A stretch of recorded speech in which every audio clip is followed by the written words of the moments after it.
તો નવસારીમાં પૂરગ્રસ્તો ફરી એકવાર પાણીમાં ઘેરાયાના દ્રશ્યો સામે આવ્યા। બેશત ખાડા, ગધેવાન, કાશીવાડી સહિતના વિસ્તારો જળબંબાકાર છે। શેલ્ટર હોમ્સમાં પાણી ઘૂસતા લોકોમાં ચિંતા ફરી વળી છે। સાવચેતીના ભાગરૂપે જિલ્લાના 250 રસ્તાઓ બંધ કરાયા છે। 3 સ્ટેટ હાઈવે પર પાણી ભરાતા વાહન વ્યવહાર પ્રભાવિત થયો છે। નવસારી સુરત સ્ટેટ હાઈવે પાણીમાં ગરકાવ થતા બંધ થયો છે। હજારો અપડાઉન કરતા મુસાફરો રસ્તામાં અટવાયા હોય તેવા પણ દ્રશ્યો શહેરભરમાંથી સામે આવ્યા છે। જે શેલ્ટર હોમ છે ત્યાં પણ પાણી ઘૂસી ગયા હોવાની સ્થિતિ સર્જાઈ છે। 250 જેટલા રસ્તાઓ બંધ કરવામાં આવ્યા છે। દક્ષિણ ગુજરાતમાં સૌથી વધુ વરસાદ હોવાને કારણે અત્યારે નવસારી સુરત હાઈવે પણ બંધ કરી દેવાયો છે અને વાહન વ્યવહાર પણ ઠપ થઈ ગયો છે। એટલે એક રીતે કુદરતની આફતથી જિલ્લાઓએ આખા સંપર્ક વિહોણા થયા હોય તે પ્રકારનો જળ પ્રલય છે।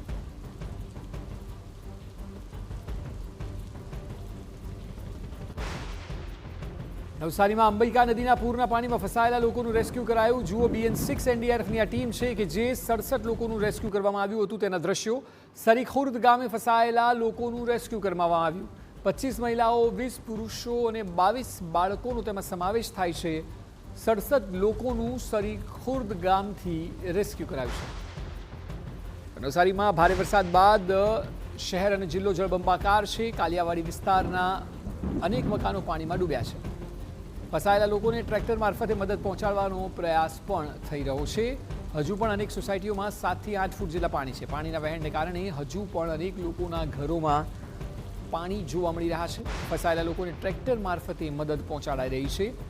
અનેક સોસાયટીઓ એવી છે કે જ્યાં 7 થી 8 ફૂટ જેટલા પાણી છે, જે ખરેખર ચોંકાવનારું કહી શકાય। પાણીના વહેણને લીધે હજુ પણ અનેક લોકોના ઘરમાં પાણી। દક્ષિણ ગુજરાતમાં ભારે વરસાદને પગલે જળબંબાકારની સ્થિતિ થઈ છે। ત્યારે મારી પાછળના આપ જે દ્રશ્ય જોઈ રહ્યા છો તે નવસારી શહેરના કબીલપોર વિસ્તારના છે કે જ્યાં આગળ જળભરાવને કારણે અનેક જે સોસાયટીઓ છે ત્યાં અત્યારે લગભગ 5 થી 7 ફૂટ જેટલા પાણી છે તે અત્યારે દેખાઈ રહ્યા છે। ન માત્ર એટલું પરંતુ અહીંયા આસપાસનો જે નીચાણવાળા વિસ્તારો છે ત્યાં આગળ અનેક જે લોકો છે તે ફસાયેલી સ્થિતિમાં હાલ છે। જે લોકો અંદર ફસાયેલા છે તેમને ટ્રેક્ટરની મદદથી ઇમરજન્સી જેમને હોય તેમને બહાર કાઢવામાં આવી રહ્યા છે। અને જે લોકો અંદર ફસાયેલા છે, ખાસ કરીને હોસ્ટેલ છે, વિદ્યાર્થીઓ છે, તેમને પણ અહીંયાથી જે મદદ છે તે પહોંચાડવામાં આવી રહી છે। ટ્રેક્ટરના અનેક ફેરા લગાવીને લોકો સુધી પહોંચવાનો પ્રયાસ છે તે હાલ કરવામાં આવી રહ્યો છે।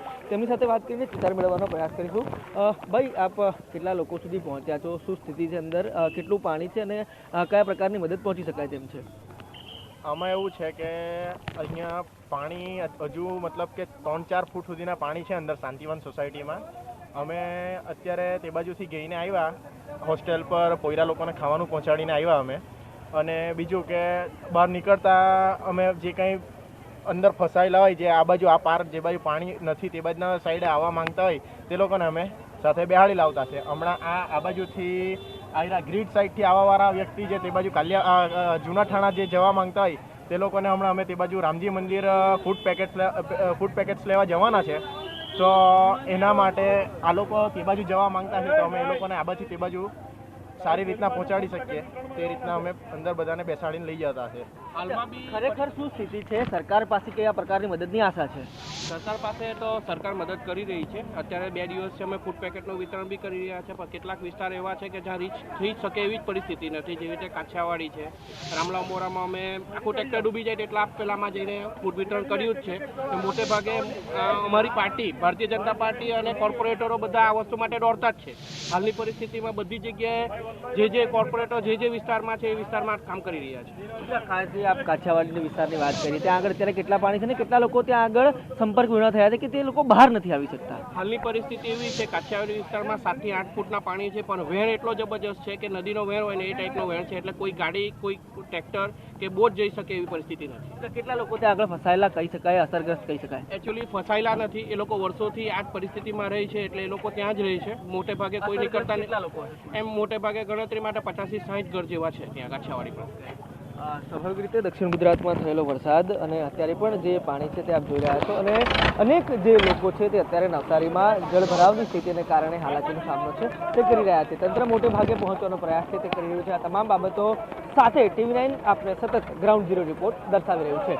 કેમેરા પર્સન ઇમરાન શેખ સાથે રોનક વર્મા, TV9 નવસારી।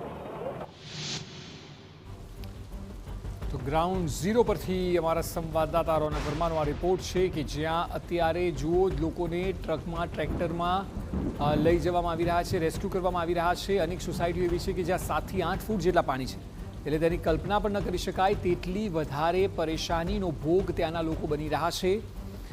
કેડસમાં પાણી તો જાણે કે સામાન્ય થઈ ગયા હોય તે પ્રકારની સ્થિતિ સર્જાઈ છે. આટલું ઓછું હોય તેમ શેલ્ટર હોમમાં જ્યાં રાખવામાં આવ્યા ત્યાં પણ પાણી ઘૂસી ગયા છે. એટલે નવસારીની સ્થિતિ એ છેલ્લા 4 દિવસથી ખૂબ જ કપરી સર્જાઈ છે. નવસારી અને વલસાડ આ બંને શહેર અને જિલ્લાઓ સહિતના વિસ્તારો એવા છે કે જ્યાં સૌથી વધારે વરસાદી આફત જોવા મળી રહી છે. આપ આ ઘરની સ્થિતિ જુઓ, લગભગ અડધું અડધ ઘર ડૂબી જાય ગ્રાઉન્ડ ફ્લોરનું તેટલું પાણી છે. એટલે ઘર વખરીને નુકસાન છે, સાથે દુકાનોમાં પણ પાણી ઘૂસી ગયા છે. તો નાના વેપારીઓને પણ દુકાનોની સામગ્રીનું નુકસાન, અને તે પણ લાખો અને કરોડો સુધી પહોંચી શકે છે ઓવરઓલ, તેવી ભીતિ હાલ સેવાઈ રહી છે. વાહનો બંધ થઈ જવા, 2 વ્હીલર હોય કે 4 વ્હીલર, તે નુકસાન તો છે જ. એ સિવાય ઘર વખરીને નુકસાન છે, વેપારીઓને માલનું નુકસાન છે. આ સ્થિતિમાં અત્યારે નવસારી અને વલસાડ જોવા મળી રહ્યું છે.